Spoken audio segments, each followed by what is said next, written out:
So today what we're going to do is talk a little bit about inflation, banks, and how we got to where we are. So when I was a kid, I got my first job when I was 12 years old, and I worked for a construction company that was building homes in a cul-de-sac across the road from us. I was waiting for the school bus. The guy didn't really realize I was 12 years old because I was tall for my age, and he offered me $2 an hour to cut grass and pick up construction debris. So after school, that's what I'd go do. And $2 an hour back then was a lot of money. And the average adult worker would make around $5 an hour when I was making $2 an hour. And that $5 an hour would buy you a $5,000 home, which was the average cost of a family home back then.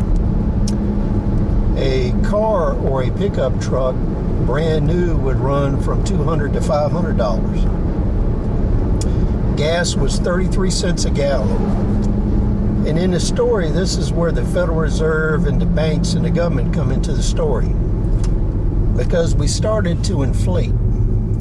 And when people are making $5 an hour and you raise the price of gasoline from 33 cents a gallon to 39 cents a gallon, to us today that doesn't sound like a lot of money, but compared to that $5 an hour pay, that was a tremendous hike in gas price.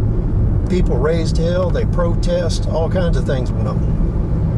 And that was just moving gas from 33 cents to 39 cents a gallon. Now when we get to today, that $5,000 family home, if it's in the Washington, D.C. area, it's $400,000 to $500,000. If it's in California, it's $750,000 to $1 million. So, are these inflation bubbles? And when you're thinking about this, what you have to remember is the Federal Reserve and the monetary policy was the key to all this inflation. The money printing over the years, and what you're seeing today is just an acceleration of that trend. So ever since 1913, the Federal Reserve and the government have worked together to inflate the money supply. So all these bubbles you're seeing are inflation, whether it's the price of homes, the cost of weapons. Wages have not kept up with this inflation. So in effect, they've been robbing you all these years, because you cannot buy the same thing with the amount of money that you could have bought years ago.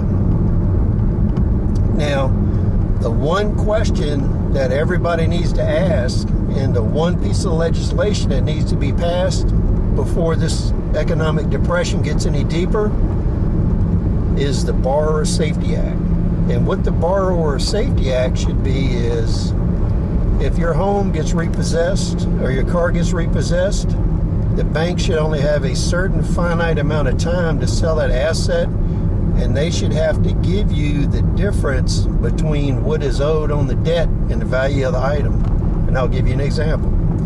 Today, when you have a mortgage foreclosure, if your home's worth $350,000 and you owe $60,000 and they foreclose, you don't get anything. They get all of that. There was actually a case in a town near me about 5 years ago where they foreclosed on a church. The church owed about $100,000 on the building. It was valued at, I think, around $500,000. The bank actually turned around and sold it for $750,000. So what I've noticed is when the banks get bailed out, they get to keep the asset and they get to bail out money. So moving forward, when the banks repo something, shouldn't they give you the difference between what you owe when it's foreclosed and the value of that property? Tell me what you think. Please rate, subscribe. See you on the next video.